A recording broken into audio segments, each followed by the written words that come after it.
kan sewaktu-waktu kan ada kesibukan banget yang kayak nabrak gitu loh, nggak bener-bener kebetulan gitu loh, kebetulan waktunya berbarengan gitu. Gimana cara kakak buat menyelesaikan itu gitu?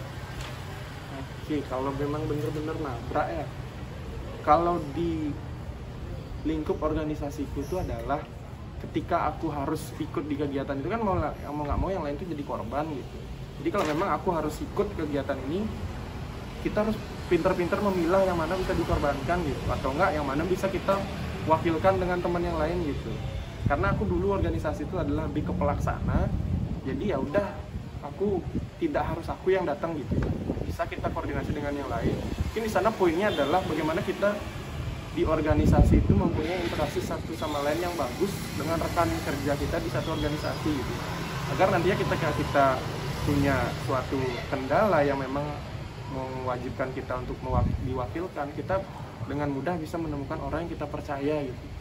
Kuncinya mungkin aku melihat percaya sih ya, karena kalau memang orang yang kita percaya yang hadir dan memegang tanggung jawab kita tidak bisa mempertanggungjawabkan apa yang dilakukan gitu. Kita belum kenal apalagi bisa percaya dengan orang itu gitu. Jadi yang bisa aku tarik kesimpulannya adalah kita perlu orang yang bisa kita percaya gitu di organisasi.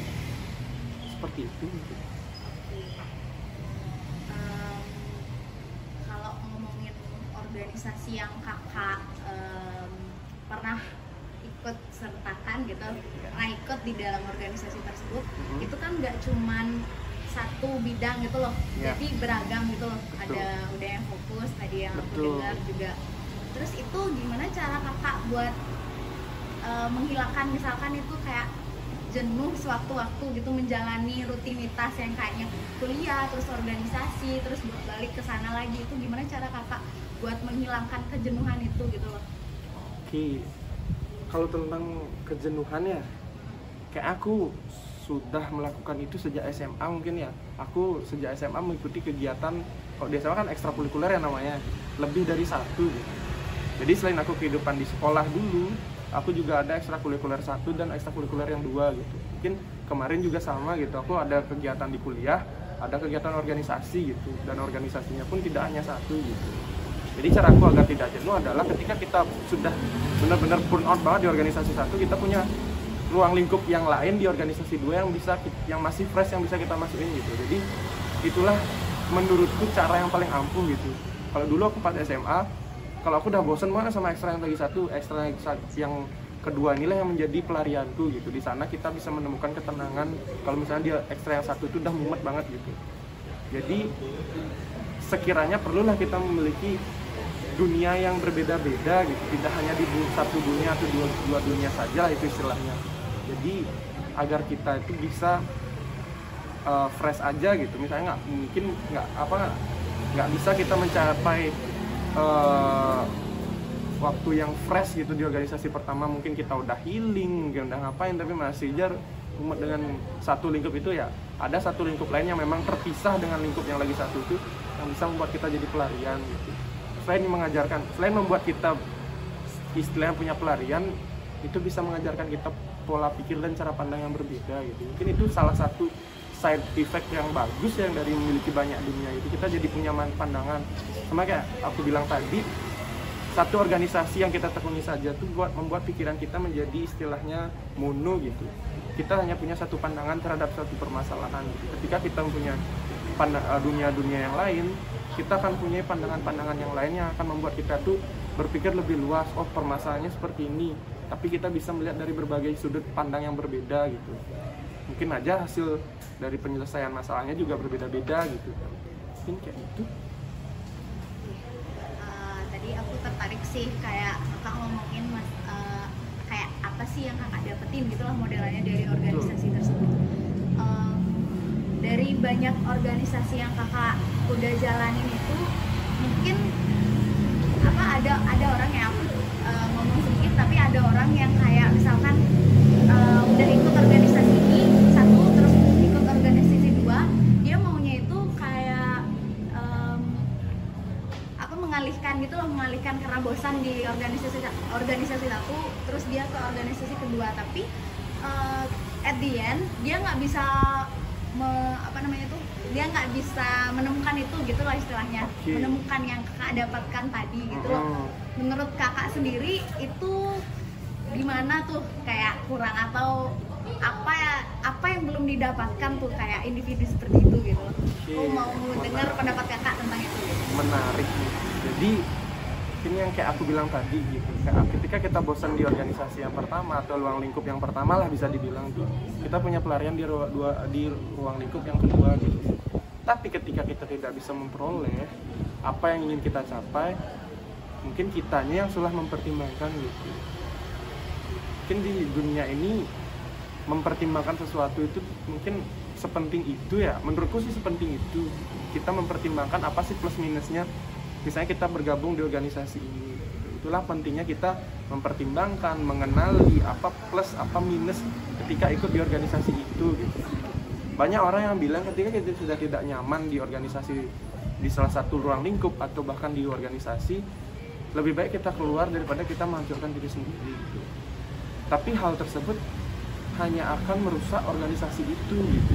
Ketika kita sudah diberikan tanggung jawab lebih pada suatu lingkup atau organisasi itu, kita malahan keluar dengan pandangan diri kita bahwa kita tidak kuat gitu, melaksanakan kegiatan di sana gitu.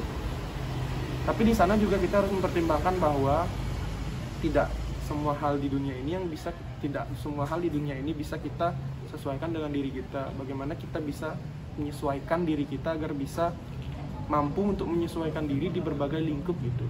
Itulah kenapa aku memutuskan untuk mengeksplor diri lebih banyak, mengikuti organisasi agar menemukan ruang lingkup yang berbeda-beda dan pada akhirnya mempunyai cara pandang yang berbeda-beda gitu.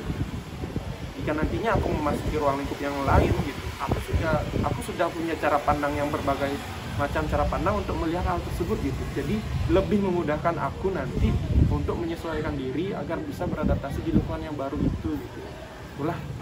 Itulah yang harus kita pelajari sekarang ketika kita masih memiliki ruang untuk mengikuti berbagai macam kegiatan, organisasi, ruang lingkup, untuk melatih kita pada akhirnya nanti kita dapat menyesuaikan diri dengan mudah untuk masuk ke ruang lingkup yang baru gitu. Seperti itu. Selain insight-insight yang kakak dapat dari semua organisasi yang kakak jalanin, ada nggak euforia tersendiri gitu ikut organisasi 1, ikut organisasi 2 gitu? Euforia, mungkin euforianya itu kalau menurutku bagaimana aku itu atau kami ya bisa dibilang di suatu departemen itu mampu melaksanakan tugas dengan baik dan berakhir lengkap gitu. Karena organisasi sekarang itu adalah tempat yang susah untuk bertahan lah bisa dibilang. Banyak orang yang pada akhirnya memikir bahwa aku gak kuat di organisasi ini, keluar aja dah daripada aku hanya menyakiti diriku gitu. Jadi, tapi cara pandangku adalah ketika kita sudah melihat hal tersebut, sudah kita memiliki pemikiran hal tersebut, kita artinya belum berhasil untuk belajar untuk beradaptasi gitu. Karena ya pada akhirnya bukan organisasi ini aja yang kita ikutin gitu, tapi organisasi yang lain yang nanti itu pasti akan ada ruang lingkup baru yang kita ikutin gitu. Gak mungkin dong kita belajar nanti, kita bisa ada waktu untuk belajar sekarang, ya kenapa nggak sekarang aja kita belajar gitu. Itu sih euforia aku, bagaimana aku bisa menjalankan tugas dengan baik, mendapatkan apresiasi dari ketua atau pimpinan organisasi dan orang-orang lain yang aku bantu, dan pada akhirnya menyelesaikannya itu dengan rekan-rekanku yang lengkap gitu. Apalagi kemarin aku sempat ikut di organisasi yang memang membantu banyak orang, bisa dibilang secara langsung maupun tidak langsung. Jadi ketika mengetahui bahwa ada orang yang terbantu pun sudah cukup membuatku merasa puas lah tentang apa yang sudah aku lakukan di organisasi itu. Balik lagi di organisasi kan ada istilahnya kayak broker gitulah, broker atau enggak kita membuat event dan segala macam gitu kan, bermanfaat bagi orang lain dan sekitar gitu kan. Apa sih dari sekian organisasi lah yang kakak jalanin itu, apa yang menurut kakak paling berkesan, kegiatan apa mungkin kakak bisa cerita, sharing yang paling berkesan apa sih? Iya. Kalau tentang kegiatan yang paling berkesan ya, dulu bisa dibilang menteriku karena dia pemimpin departemenku, disebut menteri, pernah bilang bahwa kita itu harus bisa menebar kebermanfaatan di berbagai lini kehidupan gitu. Jadi aku memikirkan bahwa tanggung jawabku di suatu organisasi itu adalah untuk membantu orang-orang di luar sana, baik secara langsung maupun tidak langsung gitu. Ketika aku tidak mengambil tindakan untuk melakukan hal tersebut, banyak orang yang di luar sana yang akan secara tidak langsung akan merasa dirugikan gitu, karena kita tidak membantu mereka gitu. Jadi hal yang paling berkesan yang aku dapatkan adalah mengetahui bahwa sekecil apapun tindakanku sekarang itu akan sangat membantu orang lain di luar sana, baik secara langsung maupun tidak langsung, mau sekarang ataupun nanti gitu. Mungkin secara singkat itu sih yang aku anggap paling keren mengikuti organisasi. Makasih banyak ya Kak buat waktunya. Oke, sama-sama. Ya sih pertanyaan kita biar ada batasan penelitiannya juga. Ada sih. Itu aja sih. I see.